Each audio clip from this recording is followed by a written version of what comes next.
Eh bien bonjour à tous, on se retrouve pour une seconde vidéo, qui sort a priori le lendemain de la première. Euh, et donc on se retrouve cette fois-ci pour une vidéo sur les mémoires de la Seconde Guerre mondiale, donc c'est pour les révisions à nouveau. Euh, donc en tout cas j'espère que celle d'hier vous a plu, en tout cas ça a l'air, vu les retours que j'ai eus. Mais du coup aujourd'hui on va faire une vidéo qui peut-être sera d'ailleurs un petit peu plus longue parce que j'ai un peu plus de feuilles justement.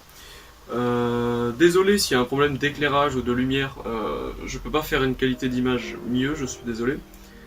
Parce que par rapport à la luminosité de dehors, j'ai essayé de le faire en caméra frontale, c'était pas possible parce que les rayures de la cassure de la caméra qui faisait le truc d'éblouissement, euh, avec la luminosité qu'il y a aujourd'hui, vu qu'elle est un peu différente d'hier par rapport à la météo, tout ça, ça faisait une image entièrement blanche et éblouie où on voit rien. Du coup, ce sera peut-être un peu moins bien cadré et le son sera peut-être un peu moins bon, quoique. Mais au moins, on peut voir quelque chose. Euh, Intro terminée, on va pouvoir commencer à voir les mémoires de la Seconde Guerre mondiale. Donc, ce qu'il faut savoir, c'est que directement après la Seconde Guerre mondiale, les différents pays ayant participé à la guerre vont obtenir chacun une mémoire officielle différente selon le pays directement. Euh, et donc il faut rappeler par exemple aussi que la date du 8 mai de l'année 1945 demeure le symbole de la fin de la Seconde Guerre mondiale, notamment parce que l'armistice, tout ça, la fin, et surtout parce que c'est la fin du totalitarisme nazi. Bien que la Seconde Guerre mondiale ne se termine pas directement le 8 mai pour tout le monde, par exemple pour le Japon ou les États-Unis, qui vont encore se friter jusqu'à la fin de l'année, jusqu'à novembre. À partir du mois de novembre 45 et du mois de mai 46 jusqu'à octobre 46 et novembre 48 auront lieu les différents procès de Nuremberg, c'est-à-dire c'est une ville en Allemagne, qui jugera les responsables du régime nazi, et le procès de Tokyo, Tokyo qui est la capitale du Japon comme vous le savez a priori, afin de juger les responsables du régime japonais. Donc pour détailler un petit peu le procès de Nuremberg, c'est un procès qui a eu lieu, encore une fois comme je le répète, entre novembre 1945 et octobre 1946. Et donc, il a eu lieu contre 24 des principaux responsables du Troisième Reich, accusés de complot, de crimes contre la paix, de crimes de guerre et de crimes contre l'humanité. Donc, dans le bilan de tous ces jugés au procès de Nuremberg, 12 d'entre eux seront condamnés à mort par pendaison, donc ils seront pendus. 9 seront emprisonnés et seulement 3 seront acquittés, selon les rapports qu'ils ont donnés ensuite. Donc ensuite, pour continuer sur la mémoire plutôt, à partir des années 1960, renaît un gain d'intérêt quant au génocide juif, et à la question de la responsabilité des pays, notamment du régime de Vichy. Par exemple, on peut parler du film Le Chagrin et la Pitié, qui est sorti en 1971, qui a été réalisé par Marcel Ophuls, et qui du coup donna qui se déroule à Clermont-Ferrand durant la Seconde Guerre mondiale, et qui donne le signal d'une remise en cause des mémoires convenues, suite justement à une ouverture progressive de tout plein d'archives et de fichiers et de mémoires pour les historiens qui pourront justement analyser toutes ces archives du gouvernement de Vichy. Ensuite, on sait aussi qu'à partir des années 90, il est couramment admis que la politique répressive envers le peuple juif du gouvernement de Vichy était un fait, et continue d'être analysée justement toujours de plus en plus en profondeur, tout en effectivement validant et en comprenant, vu que les archives se débloquent un peu, toutes les horreurs qu'ont commis les membres du gouvernement de Vichy durant la Seconde Guerre mondiale. Pour le rappel, le gouvernement de Vichy, c'est le gouvernement qui s'est mis en place suite à la défaite en quelques semaines de la France face à l'Allemagne en 1940, c'est-à-dire au début de la Seconde Guerre mondiale, et qui va durer jusqu'à la libération, tout à la fin. Donc aussi, par exemple, pendant la campagne... non, attendez, je vais le formuler différemment. On peut aussi parler de l'affaire Waldheim, qui a commencé en 1986, quand Kurt Waldheim, c'est-à-dire je prononce peut-être mal les noms, va justement tenter une campagne en 86 afin de présider la République fédérale d'Autriche. En gros, cette affaire qui va commencer en 86... Pour résumer, Kurt Waldheim, qui était un ancien secrétaire général aux Nations Unies, c'est-à-dire à l'ONU,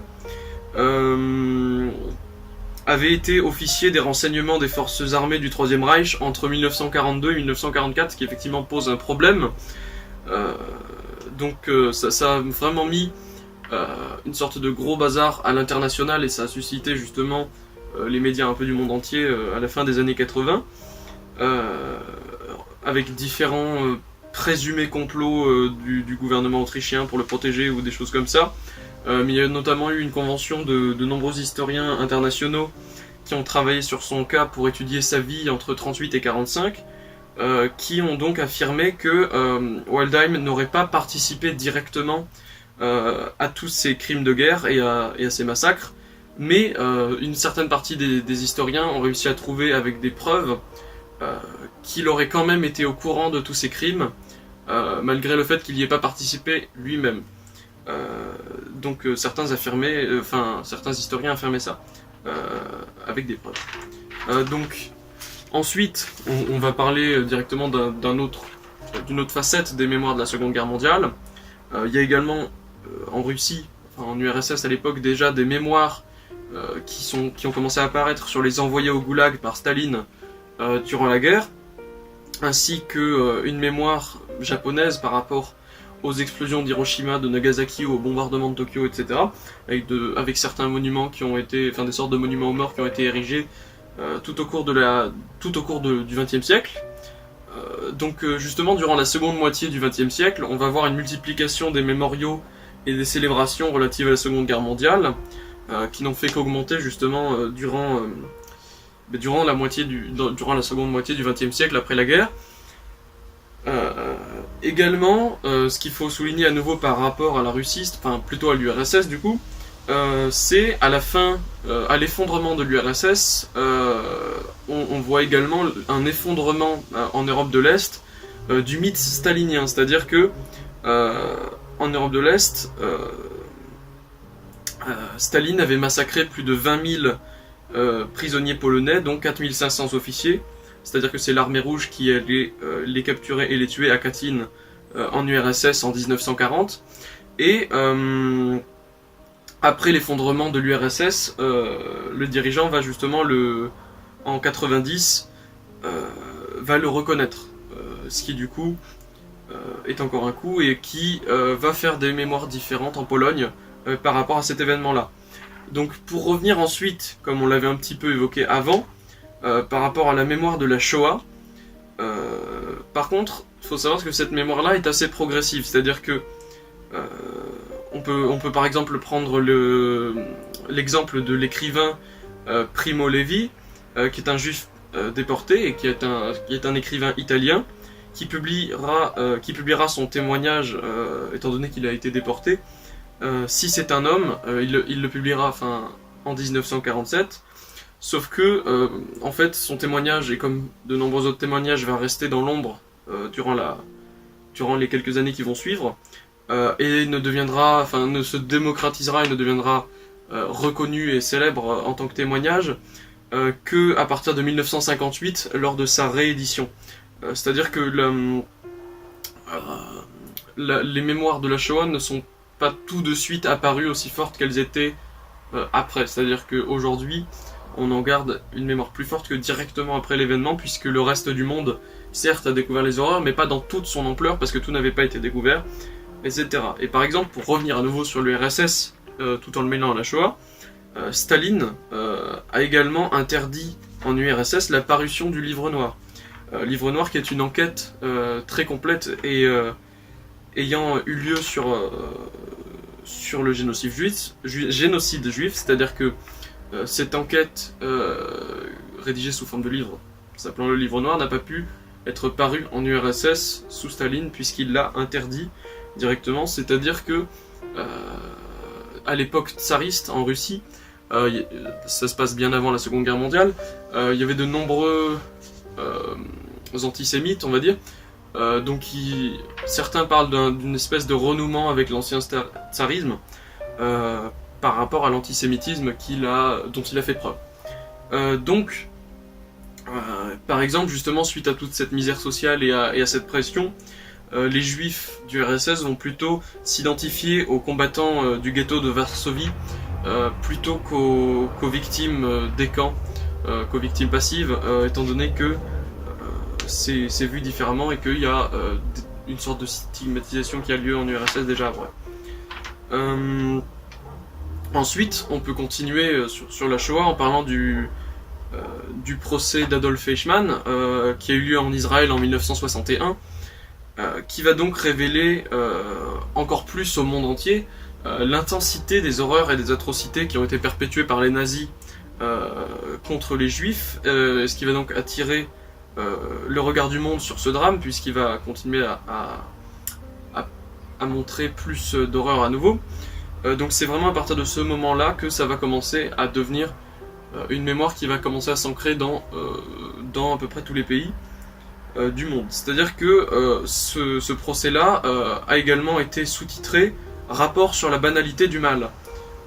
Et donc au final, Adolf Eichmann, qui était un nazi, n'est-ce pas, sera condamné à mort et pendu le 1er juin de l'année 1962. Donc ensuite, à nouveau, vu que il y a eu des conflits dans cette région-là, Israël qui est le pays accueillant le peuple des Juifs, on peut aussi parler de la guerre des 6 jours, qui a également du coup lancé un ravivement de la mémoire du génocide, puisque une guerre menée directement contre Israël, c'est une guerre menée directement contre les Juifs, selon en tout cas ce qui était décidé, puisque c'est un conflit israélo-arabe. Et donc, il y a eu à nouveau du coup un ravivement de la mémoire du génocide afin de ne pas le répéter. Bien qu'au final Israël s'en soit sorti, entre guillemets. Donc, à partir de ce moment-là, c'est vraiment le moment... la guerre des 6 jours se passe en 1967, et c'est à partir de ce moment-là que transmettre la mémoire de la Shoah devient vraiment la priorité de toutes les associations juives et toutes les associations de mémoire dans le monde, étant donné que c'est vraiment un événement clé et que tout devient découvert. Donc c'est comme ça que la mémoire va se transmettre. Donc par exemple, la mémoire va aussi se transmettre à travers la série télévisée Holocauste qui a commencé à apparaître en 1978, ou alors la liste de Schindler, qui est un film réalisé par Steven Spielberg en 1993, et donc ces œuvres, vu que le cinéma va directement se mêler à ça, ça va à nouveau renforcer un devoir de mémoire pour les nouvelles générations, et ça représente encore et à nouveau vraiment l'Holocauste comme étant une représentation du mal absolu. Donc ça augmente à nouveau le devoir de mémoire qui va du coup se perpétuer à travers les générations. Donc la même année, c'est-à-dire en 1993, un mémorial de l'Holocauste est érigé à Washington, aux États-Unis. Mais il y avait également eu en 1967 un mémorial à Auschwitz, ou alors même à Paris ou à Berlin, un mémorial sur l'Holocauste qui a été fait en 2005, enfin qui ont été faits en 2005, ce qui montre encore une fois que la Shoah,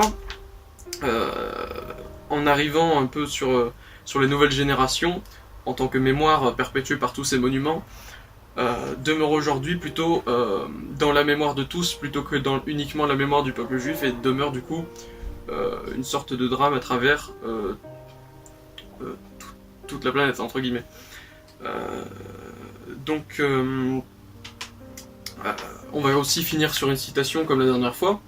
La dernière fois c'était Albert Camus, là ça va être Genkelevitch, Donc dans son livre L'Imperceptible, il va parler de dimensions d'horreur inédites à cause de son caractère orienté, méthodique et sélectif de ce génocide justement.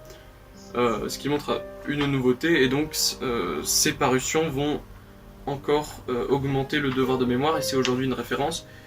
Et donc voilà, j'espère que vous avez un petit peu une idée d'aujourd'hui, en tout cas la mémoire de la Seconde Guerre mondiale qui est assez présente, en tout cas dans les pays d'Europe. Et voilà, du coup j'espère que cette vidéo a pu vous aider et qu'elle a pu être assez concise. Si jamais j'ai commis des petites imprécisions, n'hésitez pas à me le demander en commentaire. Si vous avez des questions sur ce sujet-là ou sur un prochain sujet, n'hésitez pas à me les demander non plus. N'hésitez pas en commentaire à demander le sujet des prochaines vidéos, par exemple me dire demain fais ci, demain fais ça. Donc voilà, j'espère que ça a pu vous être utile. Et voilà, j'espère que ça vous a plu. N'hésitez pas à vous abonner, à mettre un pouce bleu, et ciao.